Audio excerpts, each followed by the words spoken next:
ஆண்டவராகிய இயேசு கிறிஸ்துவின் தூய நாமத்திற்கு மகிமை உண்டாவதாக. சென்ற பதிவில் மத்தேயு எழுதின சுவிசேஷம் 5ஆம் அதிகாரத்தில் உள்ள வசனங்களை நாம் தியானித்தோம். அவ்வசனங்களுக்குரிய விளக்க உரையை தற்போது நாம் காண்போம். அறச்செயல்கள். மக்கள் பார்க்க வேண்டுமென்று அவர்கள் முன் உங்கள் அறச்செயல்களை செய்யாதீர்கள். இதை குறித்து நீங்கள் எச்சரிக்கையாய் இருங்கள். இல்லையென்றால் உங்கள் விண்ணக தந்தையிடமிருந்து உங்களுக்கு கைமாறு கிடைக்காது. தர்மம் செய்தல். நீங்கள் தர்மம் செய்யும் போது உங்களை பற்றி தம்பட்டம் அடிக்காதீர்கள். வெளிவேடக்காரர் மக்கள் புகழ வேண்டுமென்று தொழுகை கூடங்களிலும் சந்துகளிலும் நின்று அவ்வாறு செய்வர். அவர்கள் தங்களுக்குரிய கைமாறு பெற்றுவிட்டார்கள் என உறுதியாக உங்களுக்கு சொல்லுகிறேன். நீங்கள் தர்மம் செய்யும் போது உங்கள் வழக்கை செய்வது இடக்கைக்கு தெரியாதிருக்கட்டும். அப்பொழுது நீங்கள் செய்யும் தர்மம் மறைவாய் இருக்கும். மறைவாய் உள்ளதை காணும் உங்கள் தந்தையும் உங்களுக்கு கைமாறு அளிப்பார். இறை வேண்டல்.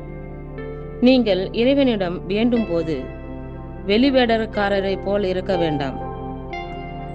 ஏனெனில் அவர்கள் தொழுகை கூடங்களிலும் வீதியோரங்களிலும் நின்று கொண்டு மக்கள் பார்க்க வேண்டுமென இறைவேண்டல் செய்ய விரும்புவார்கள். அவர்கள் தங்களுக்குரிய கைமாறு பெற்றுவிட்டார்கள் என உறுதியாக உங்களுக்கு சொல்லுகிறேன். ஆனால் நீங்கள் இறைவனிடம் வேண்டும் பொழுது உங்கள் உள்ளறைக்கு சென்று கதவை அடைத்துக்கொண்டு மறைவாய் உள்ள உங்கள் தந்தையை நோக்கி வேண்டுங்கள். மறைவாய் உள்ளதை காணும் உங்கள் தந்தையும் உங்களுக்கு கைமாறு அளிப்பார். மேலும் நீங்கள் இறைவனிடம் வேண்டும் பொழுது பிற வினத்தரை போல பிதற்ற வேண்டாம். மிகுதியான சொற்களை அடுக்கிக் கொண்டே போவதால் தங்கள் வேண்டுதல் கேட்கப்படும் என அவர்கள் நினைக்கிறார்கள். நீங்கள் அவர்களைப் போல் இருக்க வேண்டாம். ஏனெனில் நீங்கள் கேட்கும் முன்னரே உங்கள் தேவையை உங்கள் தந்தை அறிந்திருக்கிறார். ஆகவே நீங்கள் இவ்வாறு இறைவனிடம் வேண்டுங்கள். விண்ணுலகில் இருக்கிற எங்கள் தந்தையே, உமது பெயர் தூயதென போற்ற பெறுக. உமது ஆட்சி வருக. உமது திருவுளம் விண்ணுலகில் நிறைவேறுவது போல மண்ணுலகிலும் நிறைவேறுக. எங்கள் அன்றாட உணவை இன்று எங்களுக்கு தாரும். எங்களுக்கு எதிராக குற்றம் செய்தோரை நாங்கள் மன்னித்துள்ளது போல எங்கள் குற்றங்களை மன்னியும். எங்களை சோதனைக்கு உட்படுத்தாதேயும். தீயோனிடமிருந்து எங்களை விடுவியும். ஆட்சியும் வல்லமையும் மாட்சியும் என்றென்றும் உமக்கே. ஆமேன். மனிதர் செய்யும் குற்றங்களை நீங்கள் மன்னிப்பீர்களானால் உங்கள் விண்ணக தந்தையும் உங்களை மன்னிப்பார்.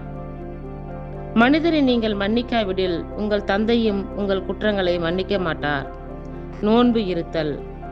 மேலும் நீங்கள் நோன்பு இருக்கும்போது வெளிவேடக்காரரை போல முகவாட்டமாய் இருக்க வேண்டாம். தாங்கள் நோன்பு இருப்பதை மக்கள் பார்க்க வேண்டுமென்று அவர்கள் தங்கள் முகங்களை விகாரப்படுத்திக் கொள்கிறார்கள். அவர்கள் தங்களுக்குரிய கைமாறு பெற்றுவிட்டார்கள் என உறுதியாக உங்களுக்கு சொல்லுகிறேன். நீங்கள் நோன்பு இருக்கும்போது உங்கள் தலையில் எண்ணெய் தேய்த்து உங்கள் முகத்தை கழுவுங்கள். அப்பொழுது நீங்கள் நோன்பு இருப்பது மனிதருக்கு தெரியாது. மாறாக மறைவாய் இருக்கிற உங்கள் தந்தைக்கு மட்டும் தெரியும். மறைவாய் உள்ளதை காணும் உங்கள் தந்தையும் உங்களுக்கு ஏற்ற கைமாறு அளிப்பார். உண்மை செல்வம். மண்ணுலகில் உங்களுக்கென செல்வத்தை சேர்த்து வைக்க வேண்டாம். இங்கே பூச்சியும் துருவும் அழித்துவிடும், திருடரும் அதை கன்னமிட்டு திருடுவர். ஆனால் விண்ணுலகில் உங்கள் செல்வத்தை சேர்த்து வையுங்கள். அங்கே பூச்சியோ துருவோ அழிப்பதில்லை, திருடரும் கன்னமிட்டு திருடுவதில்லை. உங்கள் செல்வம் எங்கு உள்ளதோ அங்கே உங்கள் உள்ளமும் இருக்கும். உடலுக்கு விளக்கு. கண்தான் உடலுக்கு விளக்கு. உங்கள் கண் நலமாய் இருந்தால் உங்கள் உடல் முழுவதும் ஒளி பெற்றிருக்கும். அது கெட்டுப்போனால் உங்கள் உடல் முழுவதும் இருளாய் இருக்கும். ஆக உங்களுக்கு ஒளி தர வேண்டியது இருளாய் இருந்தால் இருள் எப்படி இருக்கும்? கடவுளா செல்வமா? எவரும் இரு தலைவர்களுக்கு பணிவிடை செய்ய முடியாது. ஏனெனில் ஒருவரை வெறுத்து மற்றவரிடம் அவர் அன்பு கொள்வார், அல்லது ஒருவரை சார்ந்து கொண்டு மற்றவரை புறக்கணிப்பார். நீங்கள் கடவுளுக்கும் செல்வத்துக்கும் பணிவிடை செய்ய முடியாது. கவலை வேண்டாம். ஆகவே நான் உங்களுக்கு சொல்லுகிறேன், உயிர் வாழ எதை உண்பது, எதை குடிப்பது என்றோ, உடலுக்கு எதை உடுத்துவது என்றோ நீங்கள் கவலை கொள்ளாதீர்கள். உணவை விட உயிரும், உடையை விட உடலும் உயர்ந்தவை அல்லவா? வானத்து பறவைகளை நோக்குங்கள், அவை விதைப்பதுமில்லை, அறுப்பதுமில்லை, களஞ்சியத்தில் சேர்த்து வைப்பதும் இல்லை. உங்கள் விண்ணகத் தந்தை அவற்றுக்கும் உணவு அளிக்கிறார். அவற்றை விட நீங்கள் மேலானவர்கள் அல்லவா? கவலைப்படுவதால் உங்களுள் எவர் தமது உயரத்தோடு ஒரு முழம் கூட்ட முடியும்? உடைக்காக நீங்கள் ஏன் கவலைப்படுகிறீர்கள்? காட்டு மலர் செடிகள் எப்படி வளர்கின்றன என கவனியுங்கள். அவை உழைப்பதும் இல்லை, நூற்பதும் இல்லை. ஆனால் சாலமோன் கூட தன் மேன்மையில் எல்லாம் அவற்றில் ஒன்றைப் போலவும் அணிந்திருந்ததில்லை என நான் உங்களுக்கு சொல்லுகிறேன். நம்பிக்கை குன்றியவர்களே, இன்றைக்கு இருந்து நாளைக்கு அடுப்பில் எரியப்படும் காட்டுப்புல்லுக்கு கடவுள் இவ்வாறு அணி செய்கிறார் என்றால் உங்களுக்கு இன்னும் அதிகமாய் செய்ய மாட்டாரா? ஆகவே எதை உண்போம், எதை குடிப்போம், எதை அணிவோம் என கவலை கொள்ளாதீர்கள். ஏனெனில் பிற இனத்தவரே இவற்றையெல்லாம் நாடுவர். உங்களுக்கு இவை யாவும் தேவை என உங்கள் விண்ணக தந்தைக்கு தெரியும்.